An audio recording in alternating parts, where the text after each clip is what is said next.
How to find your Windows product key in Windows 11. This tutorial shows you how to retrieve it using a quick command through a quick command. First, right-click the Start button and select Terminal or PowerShell from the menu. After that, copy and paste the following command into the window and press Enter. You can pause the video here or grab it from the description below.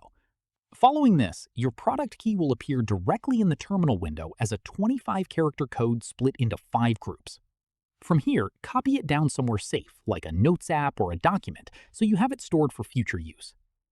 At this point, if the command returns a blank result, it likely means your copy of Windows is activated digitally through your Microsoft account, rather than a traditional product key.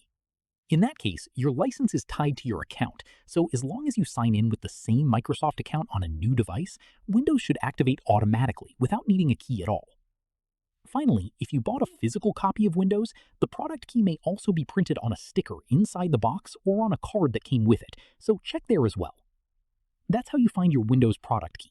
If this helped, give it a like, subscribe for more tutorials, and ring the bell so you don't miss the next one. Catch you then.